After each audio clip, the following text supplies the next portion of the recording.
tous et bienvenue sur ce plateau de questions ouvertes pour notre rendez-vous hebdomadaire avec l'actualité. À l'ordre du jour de cette semaine, une question: l'écologie est-elle le nouveau moteur de l'Europe? Les élections au Parlement européen ont été marquées par une vague verte. Les formations écologistes dépassent la barre des 10% dans 8 pays. En France, ils font pour la première fois jeu égal avec le Parti socialiste, au coude à coude tous les deux derrière l'UMP. Alors cette vague écolo marque-t-elle une attente nouvelle des électeurs face à la crise? Les Verts sont-ils en mesure de proposer un véritable projet politique pour l'Europe? Nous allons tenter de répondre à ces questions avec l'aide, comme chaque semaine, d'éditorialistes des médias chrétiens. Et j'ai le plaisir d'accueillir sur ce plateau aujourd'hui Louis Dauphren, bonjour. Bonjour. Vous êtes chef d'édition à Radio Notre-Dame. Jean-Pierre Denis, bonjour. Bonjour. Vous êtes directeur de la rédaction de l'hebdomadaire La Vie. Avant de vous passer la parole, je vous propose un premier point de vue sur ces résultats électoraux. Dominique Lang est à la fois biologiste et religieux assomptionniste. Il a lancé, avec un ami journaliste spécialisé dans l'écologie, un espace de débat sur ces questions d'environnement qui s'appelle les Cahiers de Saint-Lambert. Je vous propose d'écouter les propos qui ont été recueillis par Aymeric Coletta. On regarde. Dominique Lang, comment avez-vous perçu les bons résultats d'Europe Écologie lors des dernières élections européennes? Je pense que c'est un mini-événement. Je pense que le principal événement, c'est d'abord l'abstention, qui est un phénomène massif.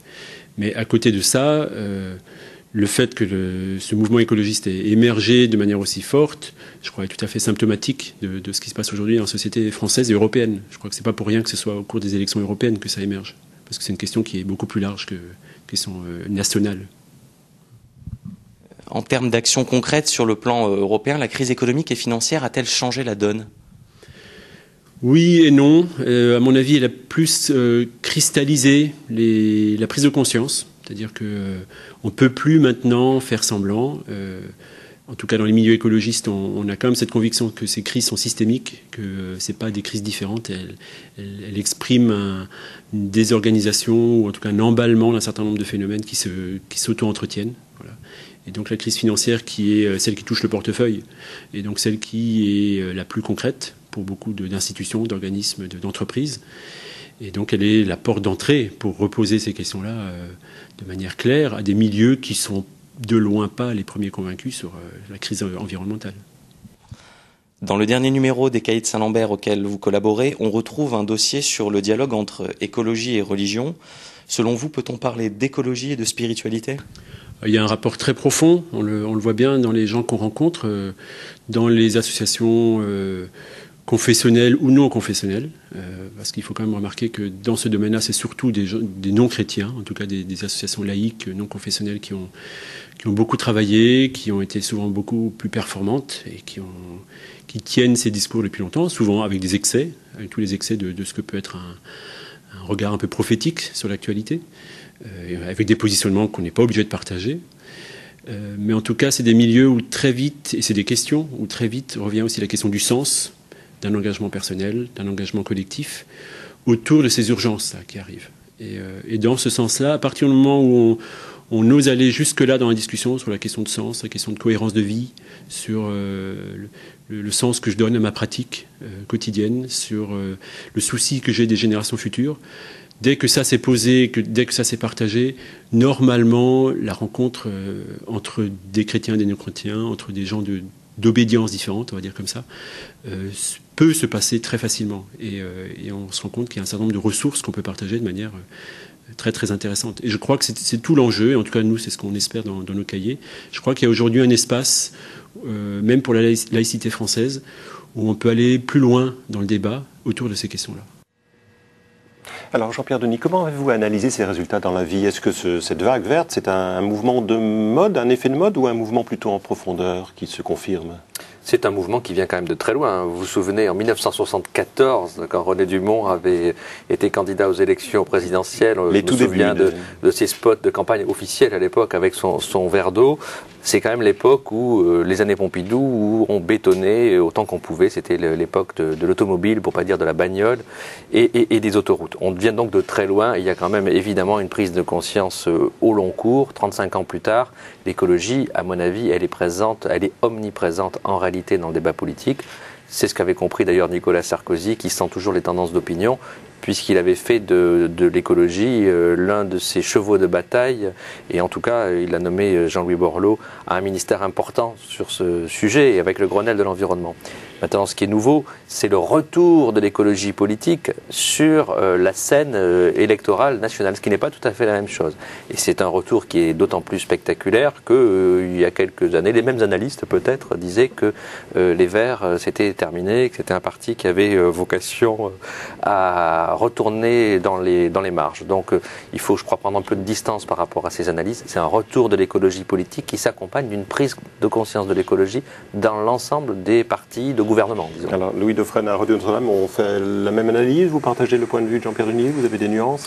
Écoutez, à peu près, si ce n'est qu'il est un peu tôt pour dire si c'est un vrai retour de l'écologie politique, dans le sens où ce n'est pas la première fois que ce genre d'élection, que ce soit des européennes ou des régionales d'ailleurs, donne la primeur à des partis qui ne sont pas stigmatisés, des partis dont le vote n'est pas très impliquant. Parce que l'écologie demeure malgré tout un vote qui n'est pas très impliquant. En somme, ça peut être interprété de diverses manières. Je n'ai pas voulu soutenir le PS, alors je vote écolo. Je n'ai pas voulu voter extrême, alors je vote écolo. Ou bien je me suis abstenu. On ne sait pas très bien comment interpréter ce vote écologiste d'une certaine façon. Et ce n'est pas la première fois, je le répète, que des formations de ce type font de très bons résultats qui ne donnent pas suite après à une concrétisation politique. On pourrait aussi citer d'autres mouvements. Souvenez-vous de Philippe de Villiers, par exemple, qui avait réalisé déjà des 12-13% qui n'ont jamais abouti. Donc, ce n'est pas la première fois qu'il y a des façons de contrecarrer le système qui n'aboutissent pas. Ce que je retiendrai de ce qui a été dit dans l'interview, c'est que ce n'est pas un hasard que cela surgisse au moment des élections européennes. On peut se réjouir qu'il y ait une prise de conscience à l'échelle européenne du phénomène écologique. Ça, c'est une réalité, pour peu qu'on mette aussi un nom bien clair sur ce que représente l'écologie. Et c'est là qu'il y a peut-être beaucoup d'ambiguïté dont on va sans doute parler.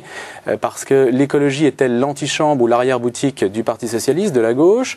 Ou bien est-ce que c'est une prise de conscience réelle que le développement tel qu'on l'envisage aujourd'hui ne peut pas continuer de telle sorte? Mais il y a beaucoup de contradictions. Vous savez par exemple que l'Europe a favorisé, a démocratisé énormément le transport aérien en faisant baisser le coût des billets d'avion. On sait que les avions polluent énormément. Alors, où va-t-on se situer? Faut-il favoriser la démocratisation du transport aérien, donc la liberté que représente le transport, et l'Europe, il est logique que l'Europe se situe dans cette logique-là de favoriser l'épanouissement individuel par la liberté de se déplacer, ou bien va-t-on favoriser une éthique collective à travers l'écologie en imposant des contraintes, en revenant à des situations de régulation plus fortes? Autrement dit, ce n'est pas absent de contradiction tout cela. Mais que ça émerge dans l'espace européen aujourd'hui, ce n'est pas un hasard. Alors, si je reprends vos deux réactions, un peu, j'ai envie de poser ma deuxième étape, la deuxième question. Est-ce que pour vous, Jean-Pierre, ce mouvement est un mouvement politique qui va s'inscrire dans le paysage actuel, ou est-ce que, comme le dit un peu Louis, c'est un mouvement qui reste un peu à part? On vote en quelque sorte gratuitement aux européennes, sans préjuger de ce qu'on fera aux élections nationales. Non, il est tout à fait exact qu'aux élections européennes, on voit surgir des partis qui existaient mais de manière marginale et qui tout d'un coup se mettent à faire un score extraordinaire. C'est le cas d'ailleurs dans beaucoup de pays de l'Union européenne. Il y a une fonction un peu défouloir.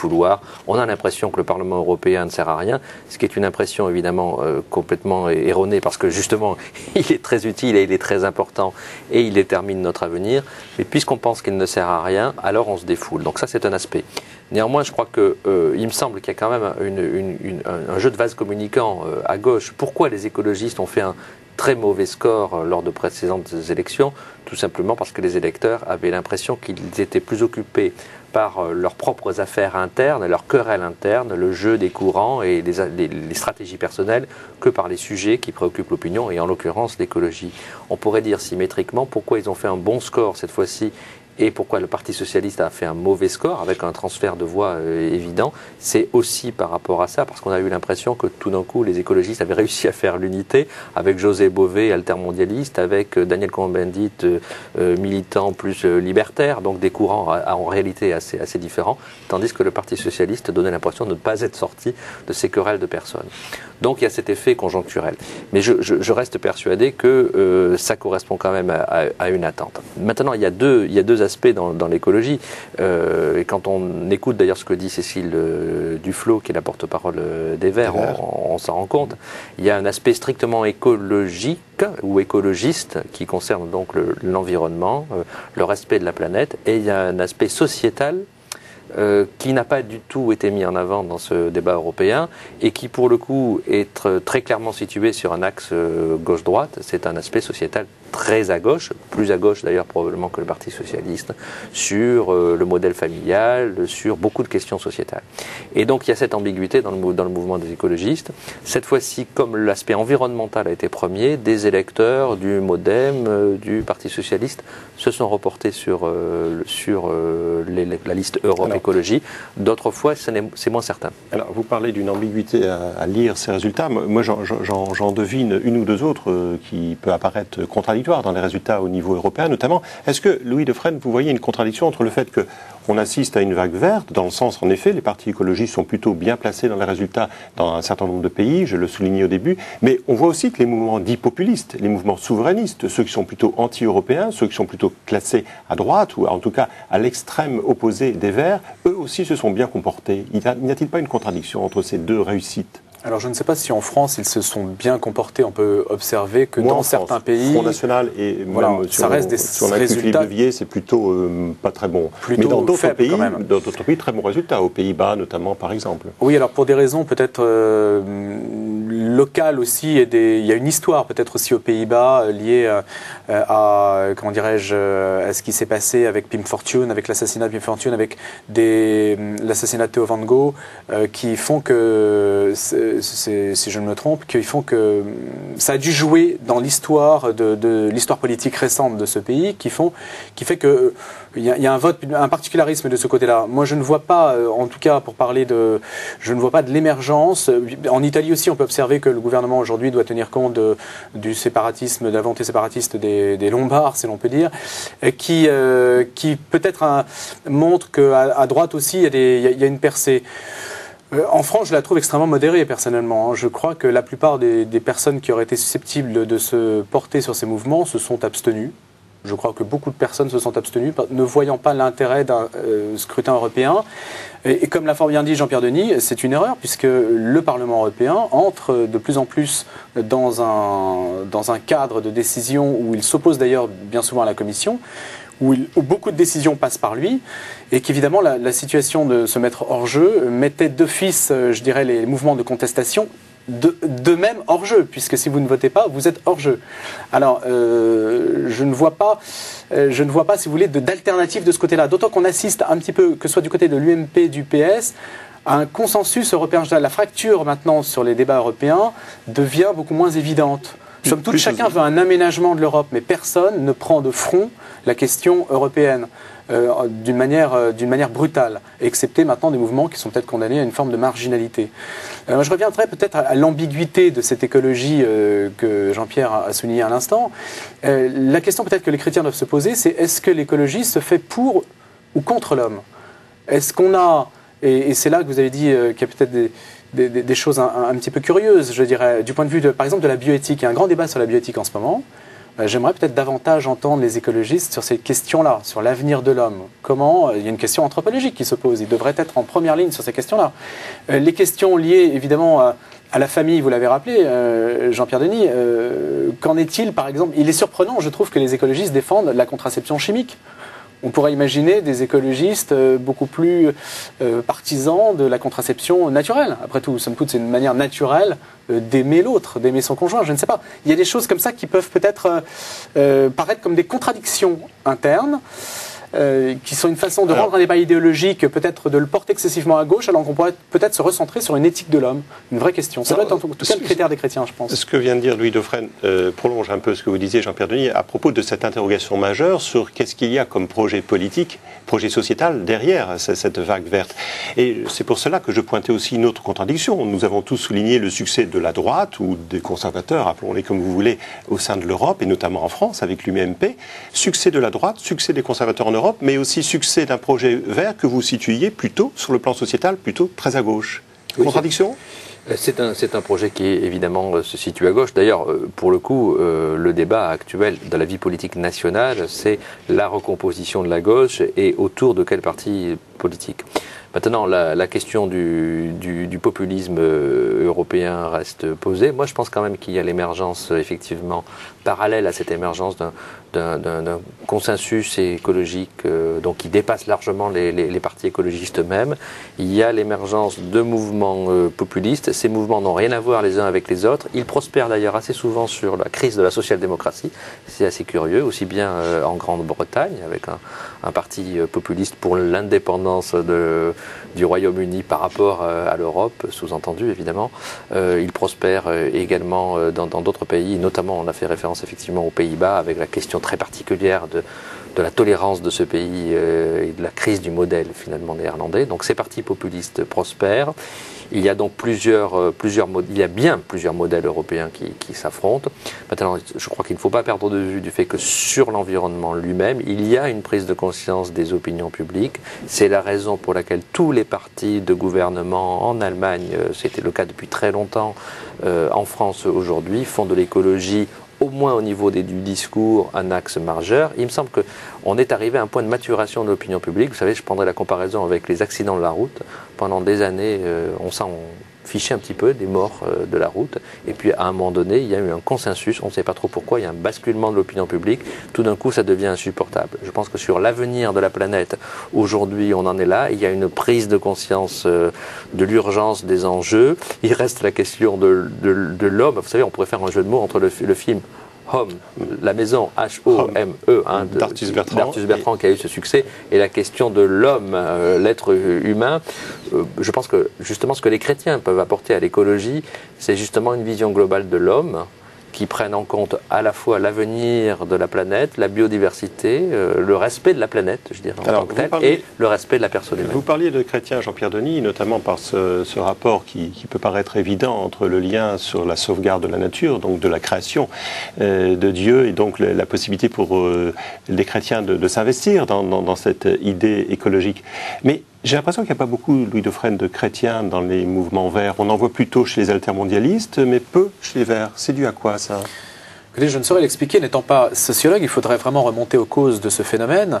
Mais c'est vrai, vous avez raison de le souligner, il y a une forme de désertion des chrétiens qui se focalisent davantage sur des combats justement liés à la personne humaine en tant que telle. Prenez le combat pour la vie auquel on associe peut-être indûment, excessivement les milieux chrétiens. Mais en tout cas, il y a une focalisation sur ce type de débat qui n'est pas incompatible d'ailleurs avec une vision écologique de l'homme. C'est pour cela qu'on fait des faux clivages.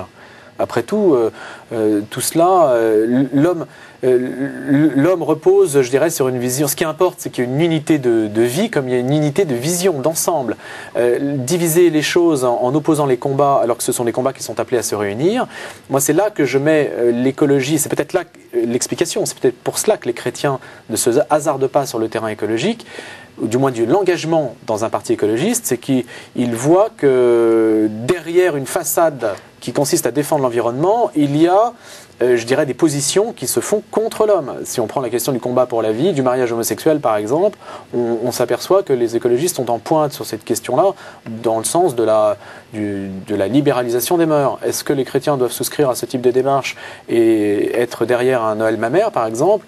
Je ne sais pas, peut-être doivent-ils être plus réservés sur ces questions-là. S'agit-il d'un combat écologique ? Il faudrait vraiment savoir ce que l'on met derrière Jean-Pierre ça. Denis ? Non, mais je suis d'accord avec ça.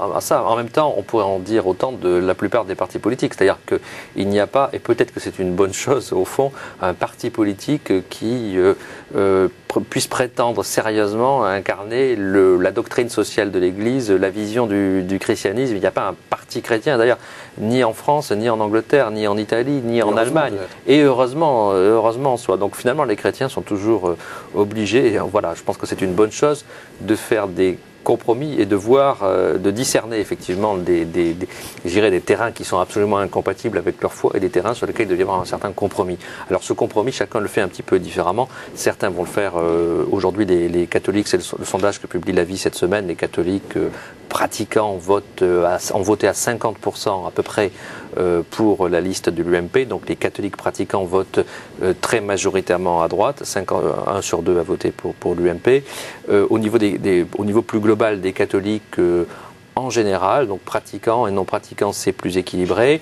Il y a aussi des catholiques chez les Verts. Je crois savoir que c'est le cas du président de l'association qui a chapeauté la campagne Europe Écologie. Il y a des militants écologistes qui sont chrétiens, je dirais heureusement, parce que aussi ils peuvent aider ces partis à évoluer dans le bon sens et dans le sens du respect de la personne humaine dans son ensemble. Mais c'est vrai que les chrétiens ont eu tendance à investir, quand ils sont engagés à gauche, ils ont eu tendance à investir le champ social, donc les questions de justice sociale notamment, ou de justice internationale, et à délaisser la dimension écologiste. Il est vrai aussi que dans le Parti écologiste, il y a un très fort courant ultra-laïque et parfois anti-chrétien qui réagit très très vigoureusement. Alors, dernier point sur lequel je voudrais avoir vos lueurs, c'est sur cette apparente également contradiction entre fallait-il voter dans une perspective européenne ou dans une perspective française. On a fait le reproche à ceux qui ont perdu, en quelque sorte, à la fois au MoDem et au PS de ne pas avoir fait une campagne européenne, mais d'un autre côté, on a souvent entendu dire qu'il fallait que cette élection concerne des gens qui vivent en plein milieu de la crise. Alors, est-ce que les écologistes apportent des réponses à la crise, aux chômeurs et aux fermetures d'usines, Louis Dauphren? Peut-être des réponses à long terme. C'est l'intérêt de leur réflexion, c'est que face au court-termisme dans lequel se situent les campagnes électorales et les partis politiques, l'écologie déplace notre horizon. Et c'est l'une des raisons, à mon avis, du succès, c'est que l'électeur, le citoyen, veut retrouver du sens. Et le sens, il va le chercher chez des personnes qui essaient d'en apporter. Or, c'est vrai que réfléchir à l'avenir de notre planète, c'est repousser l'horizon. Et en même temps, c'est voir des choses extrêmement concrètes, puisque chacun voit bien qu'il y a une sorte de contre-la-montre engagé contre le saccage de la nature. Donc ça, je crois que c'est l'une des raisons de réponse face à la crise, mais c'est une réponse en profondeur. Peut-on changer de système? Quelle est l'autre solution par rapport à la folie du libre-échange dans laquelle on vit aujourd'hui? C'est une question que pourraient se poser des interlocuteurs. Moi, je dirais que juste une petite réflexion sur le plan national, puisque vous dites est-ce qu'on a voté pour des européennes ou une élection nationale. Le paradoxe un petit peu, c'est que Daniel Cohn-Bendit se retrouve un petit peu en porte-flingue de Nicolas Sarkozy, dans le sens où il a fait le jeu du président en éliminant, c'est peut-être excessif de le dire, mais en affaiblissant terriblement l'opposition. Il est temps de passer à notre rubrique suivante, à la une. Louis Dauphren, à Radio Notre-Dame, en dehors de ces élections européennes, d'autres sujets ont marqué votre travail et vos esprits?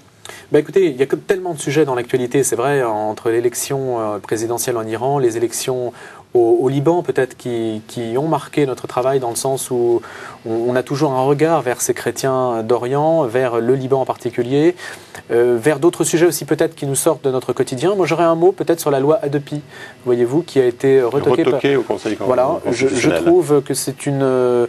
Alors s'agit-il d'une bonne ou une mauvaise chose? Je pense que pour un état de droit, c'est déjà bien d'avoir posé la question et d'avoir su répondre aux enjeux que posait ce genre de questions. Moi j'y vois plutôt une bonne chose, dans le sens où je crois à la démocratie par la base. Alors c'est vrai qu'il s'agit de téléchargements illégaux, qu'il y a beaucoup d'intérêts en jeu, mais je crois que c'est le signe aussi que nos sociétés avancent vers une place de plus en plus grande accordée aux citoyens, au levier que le citoyen, grâce à l'outil Internet, peut désormais disposer, dont il peut disposer pour faire valoir ses libertés. C'est peut-être resituer le débat au cœur des enjeux du citoyen.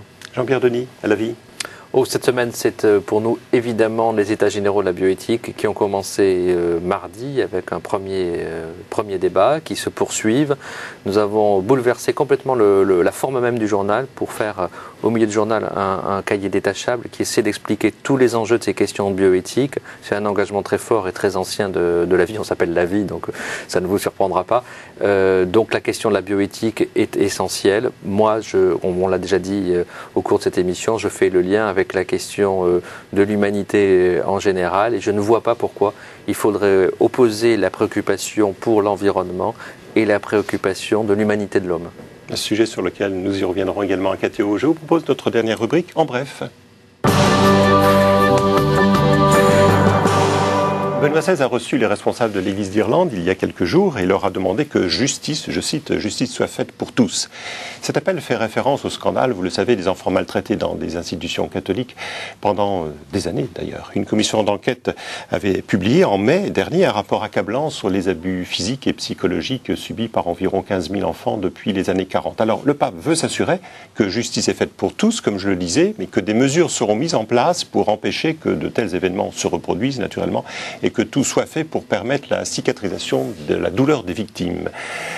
Un premier accord prévoit d'ailleurs un versement de 128 millions d'euros de dédommagement, mais la facture finale risque de s'élever bien au-delà, probablement à 1 milliard d'euros. Alors, je vous propose de terminer par un sourire, c'est celui de l'évêque de Saint-Étienne. Figurez-vous que Monseigneur Dominique Le Morin a arbitré un match de football entre la garde suisse et, d'une part, et d'autre part, l'équipe que vous devez connaître, Jean-Pierre Denis, du Variété Club.